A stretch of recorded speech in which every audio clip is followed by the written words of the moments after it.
Selamat malam saudara pendengar di seluruh kepulauan Nusantara, bahkan dimanapun saudara berada. Selamat mengikuti siaran kami, selamat mendengarkan, dan tetap merdeka. Celoteh Aki Anggi Rukman. Inilah Aki Rukman. Rukman, wajah sejuk tapi beriman.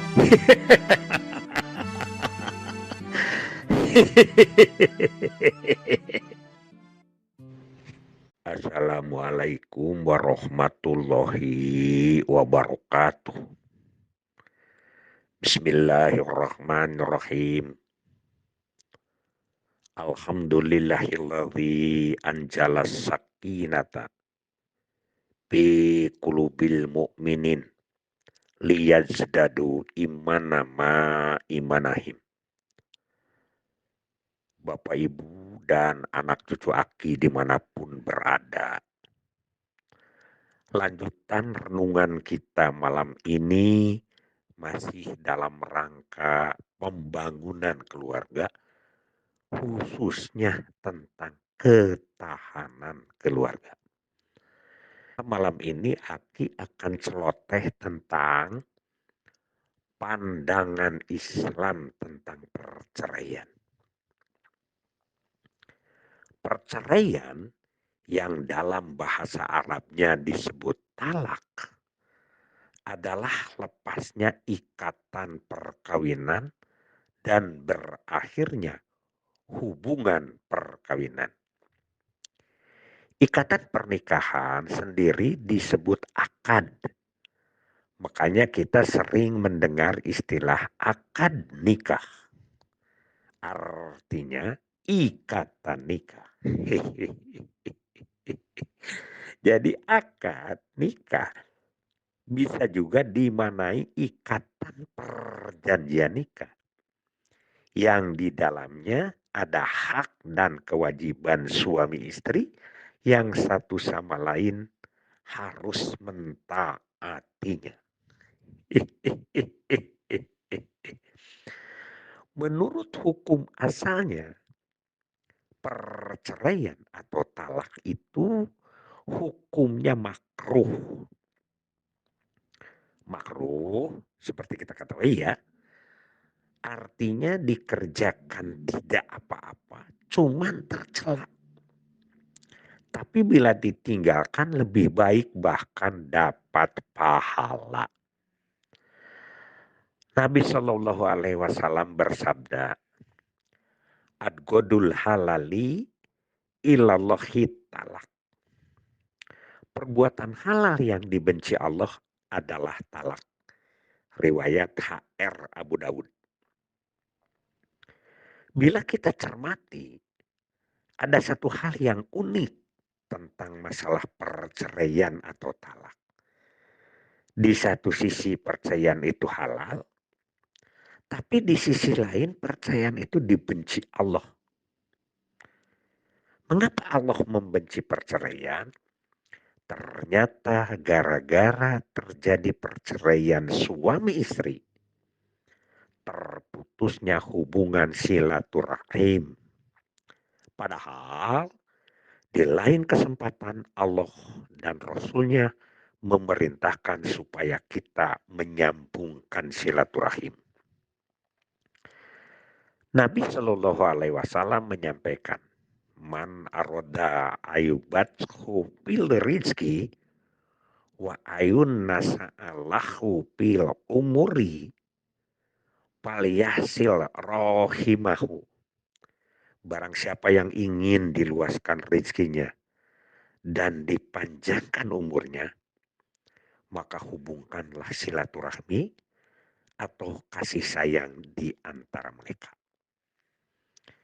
Dalam hadis lain, Nabi Shallallahu Alaihi Wasallam mengatakan, dua golongan manusia yang tidak akan dipandang atau diberi kasih oleh Allah dengan pandangan kasih sayang pada hari kiamat, yaitu orang yang memutuskan silaturahim dan orang yang buruk terhadap tetangganya.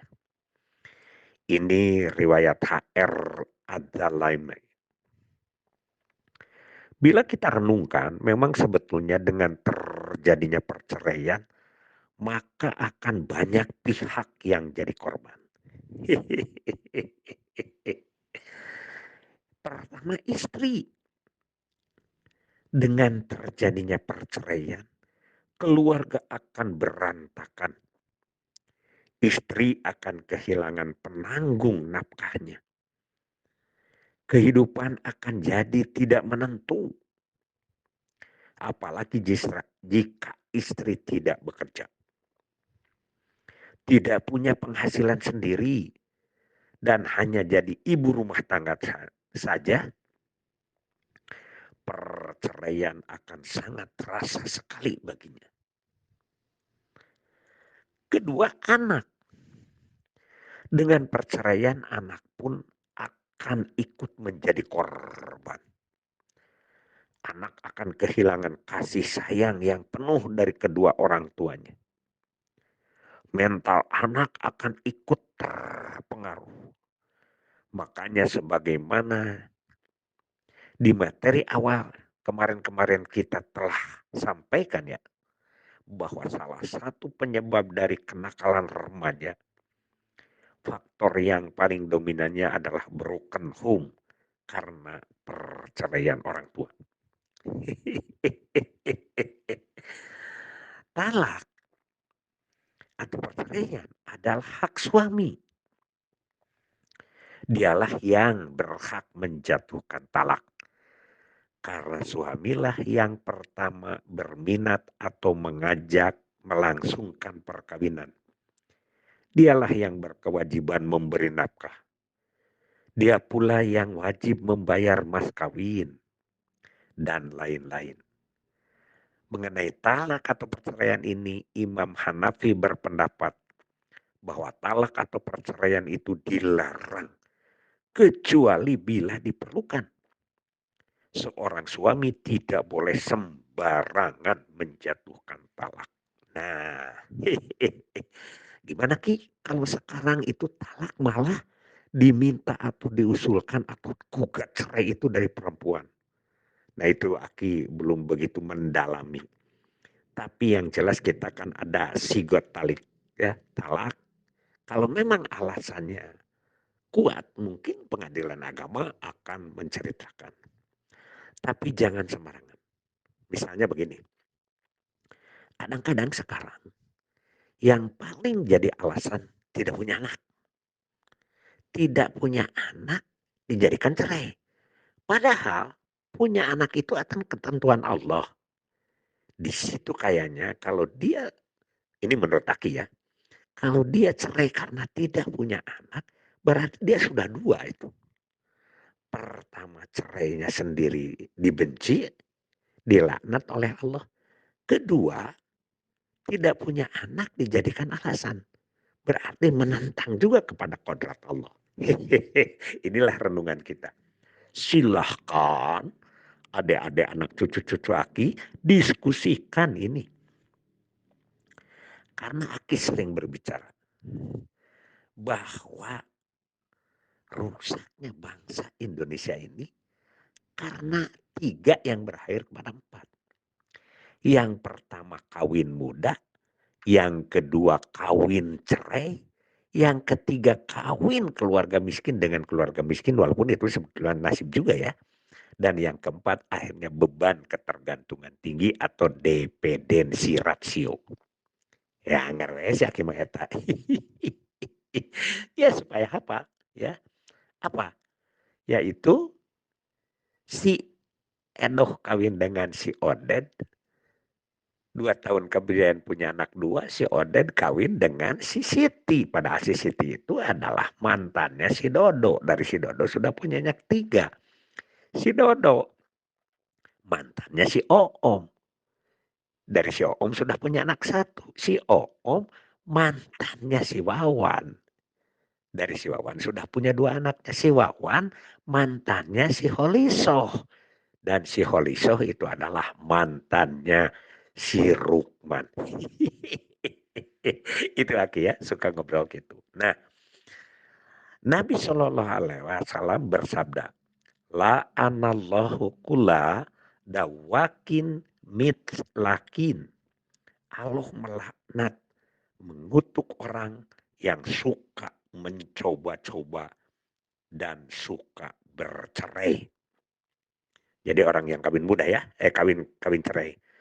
Berdasarkan penjelasan-penjelasan di atas, maka jelaslah kita bahwa perceraian adalah sesuatu yang tidak boleh dipakai main-main.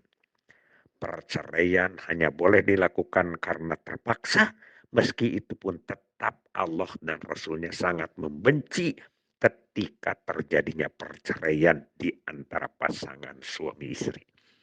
Tapi jangan lalu diceritakan, atuh lamun kitu mah jangan cerai, tapi nambah lagi. Janganlah, jangan begitu ya. Itu saja dari Aki, billahi fisabilil haq. Wassalamualaikum warahmatullahi wabarakatuh.